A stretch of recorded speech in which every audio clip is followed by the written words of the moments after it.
Good evening, all of you, and you are most welcome in physics impression. देखिए, आज की video के अंदर हम आपको मैकेनिक्स पढ़ाने वाले हैं। तो मैकेनिक्स,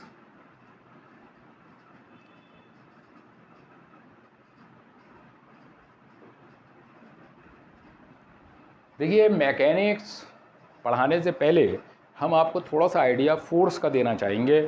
फोर्स क्या है? देखिए,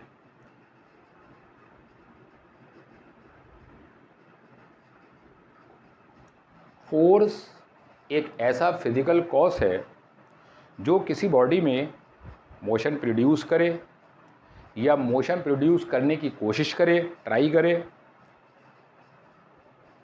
तो फोर्स क्या है?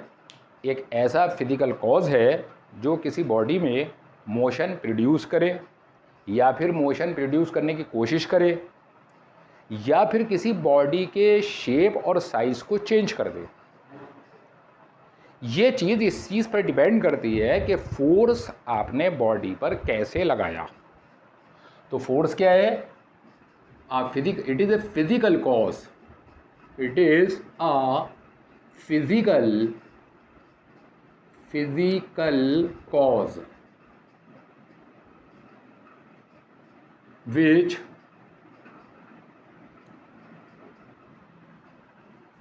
produces the motion in a body or try to produce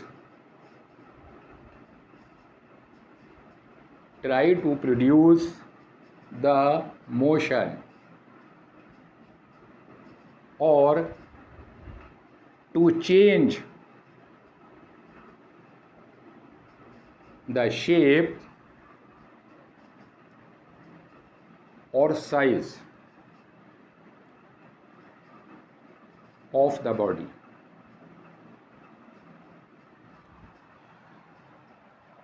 तो मैकेनिक्स को समझने से पहले फोर्स का एक बेसिक आइडिया होना बहुत ज़रूरी है। फोर्स क्या है? फोर्स एक फिजिकल कॉज है जो किसी बॉडी में या तो मोशन प्रोड्यूस करे या मोशन प्रोड्यूस करने की कोशिश करे, ट्राई करे, या फिर बॉडी के शेप और साइज को चेंज कर दे। ठीक है। फोर्स क्या है? That is a vector quantity.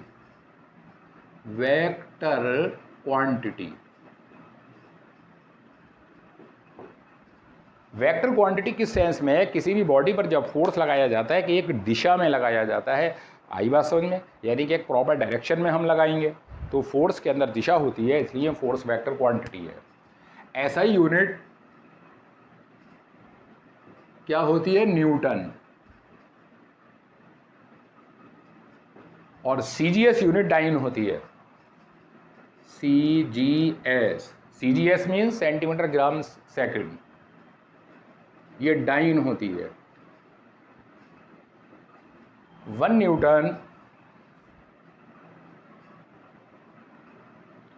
Newton is equal to 10 की पावर 5 डाइन। 1 न्यूटन 10 की पावर 5 डाइन के बराबर होता है। अब देखिए, अब हम आते हैं मैकेनिक्स पर। तो मैकेनिक्स क्या है कि जब किसी बॉडी पर हम फोर्सेस लगाते हैं तो उन फोर्सेस की स्टडी और उन फोर्स के लगाने से उस बॉडी के अंदर क्या इफ़ेक्ट हुआ, क्या चेंज आया। यानी क्या मतलब क्या हुआ कि mechanics it is a branch of science in which we study the different forces acting on a body and their effect on it। अगली बात समझ में, यानी कि मैकेनिक्स एक ऐसी ब्रांच है जिसके अंदर हम किसी बॉडी पर लगने वाले फोर्सेस की स्टडी करते हैं और उन फोर्सेस से उस बॉडी के अंदर क्या चेंज आया उसकी स्टडी करते हैं। उन फोर्सेस से बॉडी की पोजीशन कैसे चेंज हुई ये स्टडी करते हैं। तो ये सारी स्टडी क्या कहलाती है? मैकेनिक्स। यानी कि फोर्सेस की स्टडी और फोर्सेस लगने के बाद उस बॉडी पर उन फोर्सेस का क्या इफेक्ट हुआ, दैट इज मैकेनिक्स।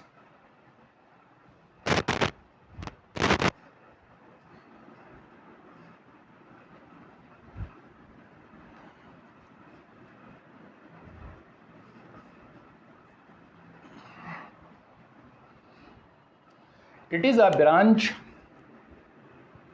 देखिए मैकेनिक्स क्या है? It is a branch of science in which we study the forces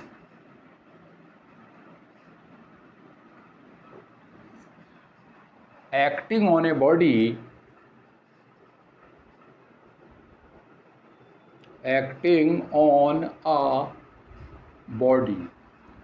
and their effect on it। Mechanics क्या है? It is a branch of science in which we study the forces acting on a body and their effect. यानी किसी body पर लगने वाले forces क्या हैं उनकी स्टडी, और उन फोर्सेस का क्या इफेक्ट हुआ उस बॉडी पर, इसकी स्टडी करते हैं। ये स्टडी हमारी क्या कहलाती है? मैकेनिक्स कहलाती है। अब देखिए मैकेनिक्स की हमारे पास बहुत सारी ब्रांचेज होती हैं। जैसे अगर मान लीजिए हम किसी ऐसी बॉडी पर फोर्स लगा रहे हैं कि वो बॉडी कैसी है? रुकी हुई है, यानी हमने उसको फिक्स कर रखा है, उस पर हम फोर्स लगा रहे हैं। तो उस पर फोर्स लगाने से क्या होगा? उसका शेप और साइज़ चेंज होगा। जैसे सपोज अगर मान लीजिए हमारे पास एक ब्लॉक है, इस ब्लॉक का हमने लोअर फेस जो है फिक्स्ड कर रखा है। अब देखिए अपर फेस पर हम फोर्स लगा रहे हैं तो क्या होगा कि ये ब्लॉक जो है कुछ इस टाइप से हो जाएगा। यानी क्या मतलब हुआ कि इस ब्लॉक का शेप साइज चेंज हो गया। इस टाइप की स्टडी ये मैकेनिक्स क्या कहलाती है? सॉलिड मैकेनिक्स कहलाती है। Solid mechanics. मान लीजिए हमारे पास लिक्विड है या गैस है, उस पर हम फोर्सेस लगा रहे हैं और उसका इफेक्ट देख रहे हैं कि क्या हुआ, that is fluid mechanics. Fluid mechanics.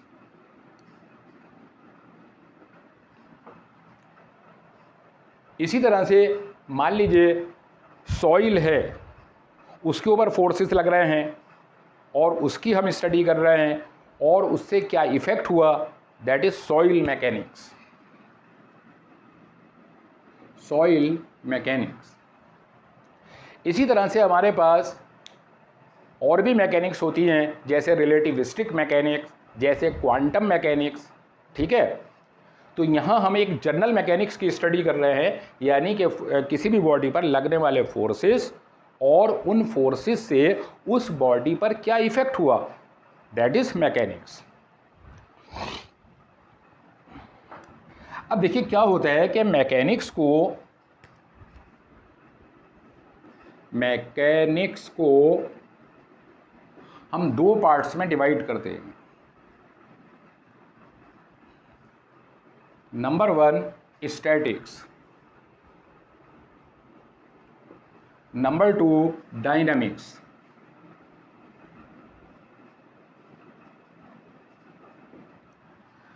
देखिए जब किसी बॉडी पर बहुत सारे फोर्सेस लगते हैं तो उसमें दो बातें हो सकती हैं, या तो सारे फोर्सेस का रिजल्टेंट ज़ीरो हो या फिर उनका रिजल्टेंट ज़ीरो ना हो, कुछ हो। तो अगर किसी बॉडी पर डिफरेंट फोर्सेस लग रहे हैं और उनका रिजल्टेंट ज़ीरो है तो वो बॉडी रेस्ट में होगी, या फिर वो बॉडी कांस्टेंट वेलोसिटी से स्ट्रेट लाइन में भी मूव कर सकती है। फॉर एग्जाम्पल मान लीजिए हमारे पास एक बॉडी है, एक ब्लॉक है, वो वाटर के अंदर फ्लोट कर रहा है, उस पर दो फोर्स काम कर रहे हैं, एक वेट है जो डाउनवर्ड काम कर रहा है और एक क्या है, थ्रस्ट है जो ऊपर की तरफ काम कर रही है। वेट और थ्रस्ट दोनों बराबर हैं, वो बॉडी फ्लोट कर रही है। लेकिन जो फ्लोट करेगी वो स्ट्रेट लाइन में करेगी, कांस्टेंट वेलोसिटी से करेगी। तो इसका मतलब क्या हुआ कि स्टैटिक्स क्या हुआ, स्टैटिक्स के अंदर डिफरेंट फोर्सेस का रिजल्टेंट कितना होता है, जीरो। यानी कि रिजल्टेंट फोर्स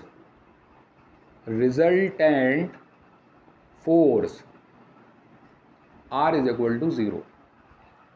तो रिजल्टेंट फोर्स अगर जीरो है तो बॉडी काय में होगी, रेस्ट में होगी, यानी स्टेशनरी होगी, यानी इक्विलिब्रियम में होगी। यानी कि आप किसी बॉडी पर बहुत सारे फोर्सेस लग रहे हैं और उनका रिजल्टेंट फोर्स जीरो है तो वो बॉडी इक्विलिब्रियम में कहलाएगी, यानी कि उस पर नेट फोर्स जीरो है। तो नेट फोर्स जीरो होने का मतलब क्या होता है कि या तो बॉडी रेस्ट में होगी, और अगर वो चल रही है, मोशन में है, तो वो उसकी मोशन कैसी होगी, कांस्टेंट वेलोसिटी से होगी और स्ट्रेट लाइन के अंदर होगी। अब देखिए, डायनामिक्स का मतलब होता है मोशन। डायनामिक्स मीन्स मोशन, और मोशन बॉडी में कब आएगी, जब resultant force not equal to zero हो, यानी कि कुछ ना कुछ रिजल्टेंट फोर्स हो, यानी किसी बॉडी पर कई सारे फोर्सेस लग रहे हैं और उनका रिजल्टेंट कुछ है जीरो को छोड़कर। तो इसका मतलब क्या है, इस कंडीशन में बॉडी के अंदर मोशन होगी। ठीक है, तो डायनामिक्स मीन्स मोशन।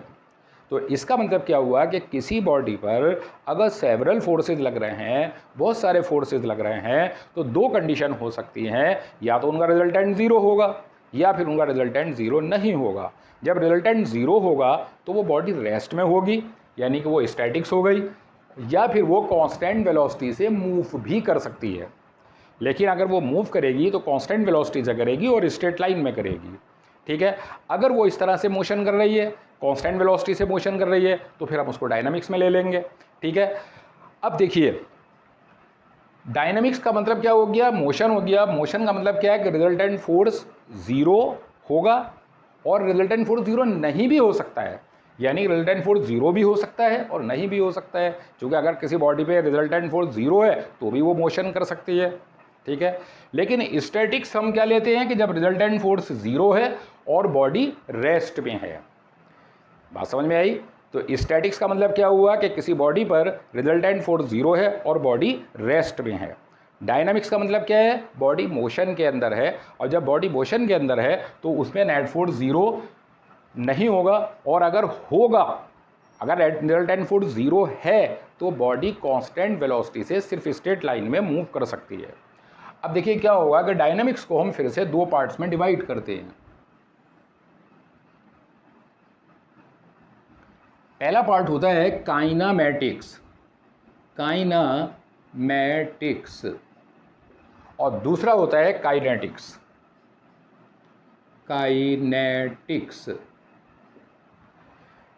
देखिए, काइनेमेटिक्स क्या है, काइनेमेटिक्स का मतलब होता है study of motion of a body without including the cause of the motion in a body. यानी किसी बॉडी की केवल हम मोशन की स्टडी करते हैं और उस कॉज को नहीं लेते जो मोशन प्रोड्यूस करने के लिए रेस्पॉन्सिबल है, लाइक फोर्स। तो काइनेमेटिक्स क्या है, काइनेमेटिक्स का मतलब है study of the forces. Kinematics means study of the motion. Kinematics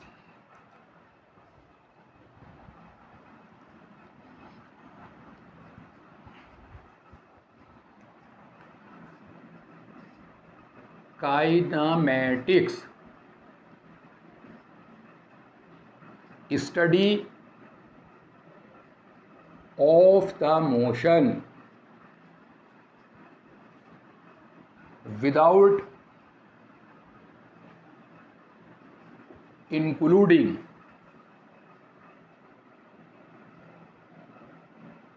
without including the cause of motion, like force।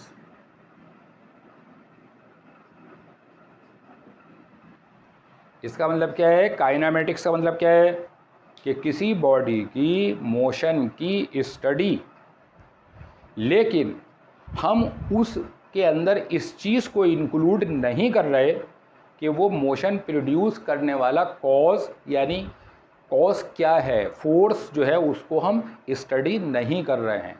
यानी अगर किसी बॉडी की मोशन की स्टडी कर रहे हैं और उसमें से हम उस फैक्टर को निकाल दें जो मोशन प्रोड्यूस करने के लिए रेस्पॉन्सिबल है, जैसे फोर्स, तो ये स्टडी क्या कहलाती है, काइनामेटिक्स कहलाती है।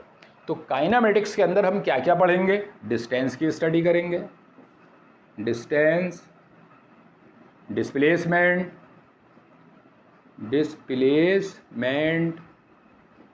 Speed, velocity, acceleration,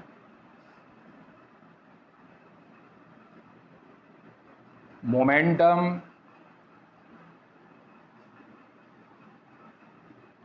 kinetic energy, collision, etcetera. ठीक है, तो काइनामेटिक्स क्या है, study of the motion of a body without including the cause of motion. यानी किसी बॉडी के अंदर मोशन प्रोड्यूस किसने करी, किस कॉज ने करी, उसकी स्टडी हम नहीं कर रहे, केवल मोशन की स्टडी कर रहे हैं। तो इस टाइप की स्टडी काय में आती है, काइनामेटिक्स के अंदर आती है। जैसे मान लीजिए एक बॉलर है, उसने बॉल फेंकी, तो जब तक बॉल उसके हाथ में थी उसने फोर्स लगाया, और जब बॉल उसके हाथ से निकल गई तो वो किस पाथ पर चली, उसकी वेलोसिटी कितनी है, उसका एक्सेलरेशन कितना है, उसने किस प्रकार की ट्रेजेक्ट्री बनाई, कितना डिस्टेंस कवर किया, कितना डिस्प्लेसमेंट हुआ, ये सारी चीज़ें काय में आएंगी, काइनामेटिक्स के अंदर आएंगी।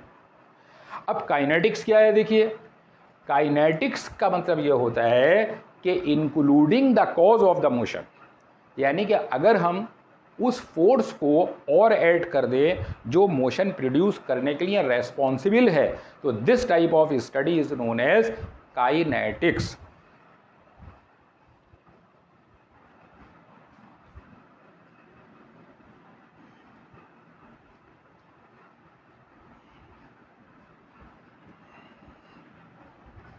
देखिए काइनेटिक्स का मतलब क्या है, kinetics study of the cause like force which is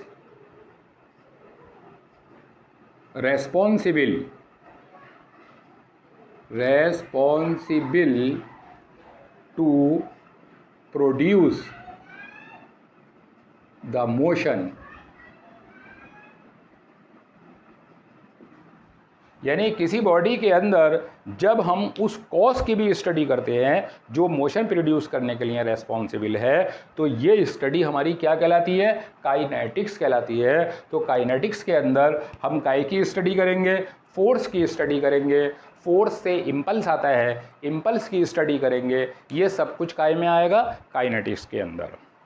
इसी तरह से देखिए हमारे पास केमिस्ट्री में भी होता है केमिकल काइनेटिक्स, केमिकल काइनेमेटिक्स नहीं होता। क्यों?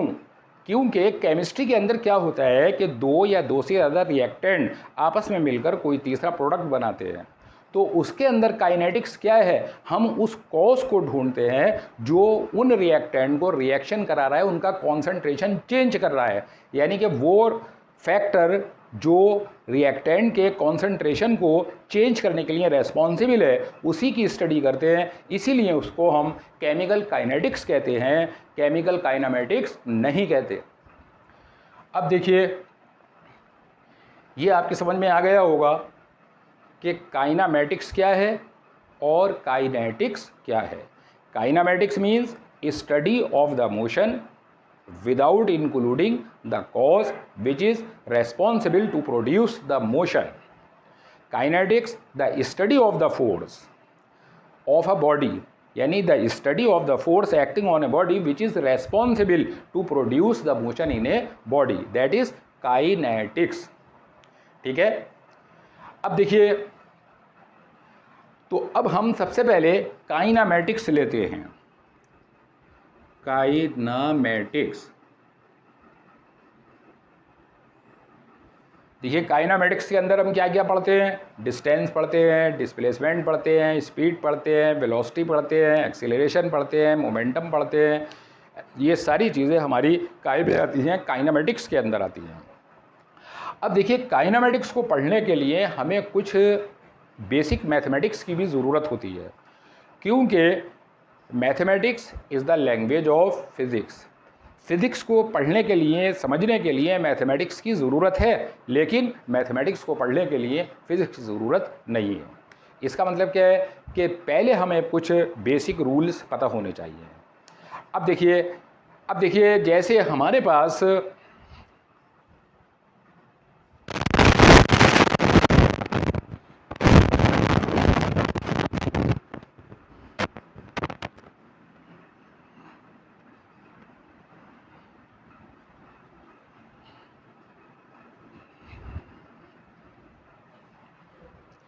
जैसे सबसे पहले हमें ट्रिग्नोमेट्री के, कोऑर्डिनेट के, डिफरेंशियल के, इंटीग्रल के कुछ बेसिक रूल मालूम होने चाहिए, तो भी हम अच्छे तरीके से काइनामेटिक्स को समझ पाएंगे।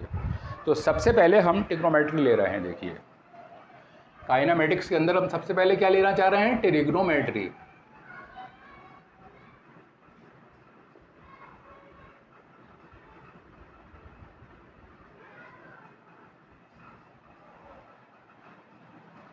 अब देखिए, ट्रिग्नोमेट्री के अंदर हमारे पास क्या होता है? देखिए, बेसिक समझे हम कि ये एक ट्राइंगल है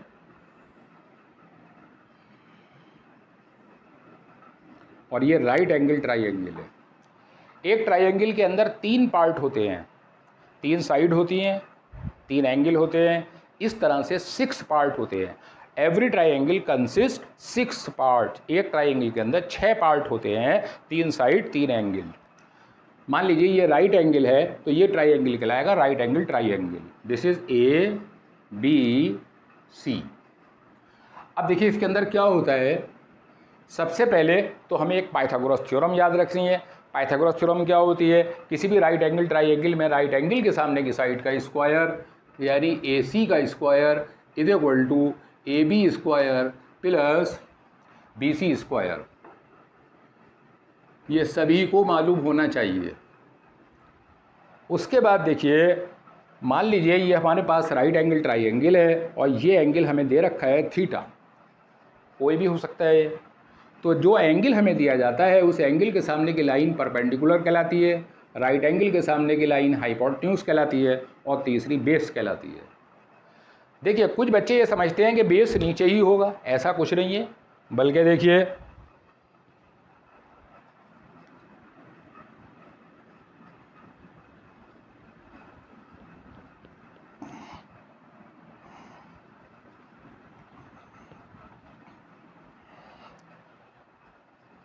मान लीजिए हमारे पास ट्रायंगल इस तरह से है,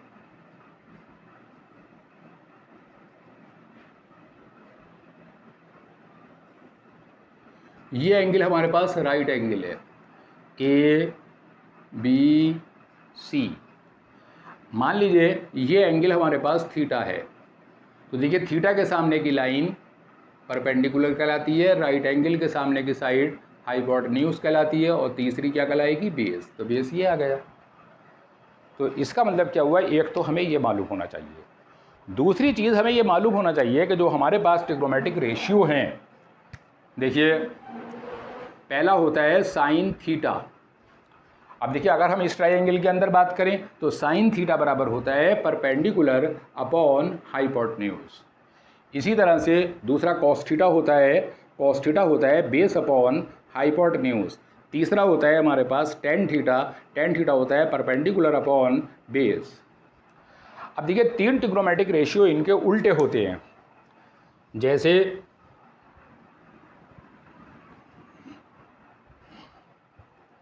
साइन का कोसेक होता है, cosec theta is equal to क्या होगा, हाइपोटेन्यूज अपॉन परपेंडिकुलर। इसी तरह से कॉस का सेक होता है sec theta is equal to hypotenuse upon base. Tan का कॉट होता है तो cot theta is equal to base upon perpendicular.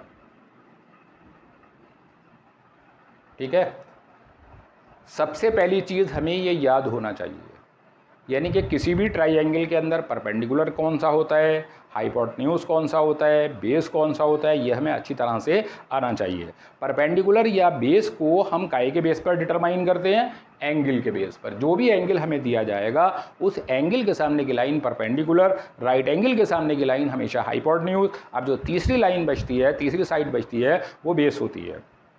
अब देखिए उसके बाद हमें दो फॉर्मूले याद रखने हैं कि tan theta is equal to, tan theta is equal to क्या होता है, sine theta upon cos theta. इस फॉर्मूले की हमें बहुत ज़रूरत पड़ती है। इसी तरह से cot theta is equal to cos theta upon sine theta.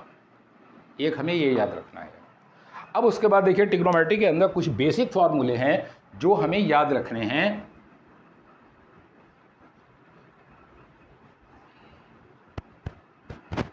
जैसे देखिए पहला फॉर्मूला है sine square theta plus cos square theta this is equal to 1। ये फार्मूले की हमें बहुत ज़रूरत पड़ती है। दूसरा फार्मूला है हमारे पास sec square theta minus tan square theta is equal to 1। इसी तरह से तीसरा फार्मूला है हमारे पास cosec square theta minus cot square theta is equal to 1। ये तीनों फार्मूले हमें टिप्स पर होने चाहिए। ठीक है, इसके अलावा कुछ और फार्मूले हैं जिनकी हमें ज़रूरत पड़ती है, न सिर्फ 11वीं में बल्कि 12th में भी बड़ी ज़रूरत पड़ती है। उसको आप देखें, जैसे sign to theta, sign to theta बराबर होता है 2 साइन थीटा कॉस थीटा।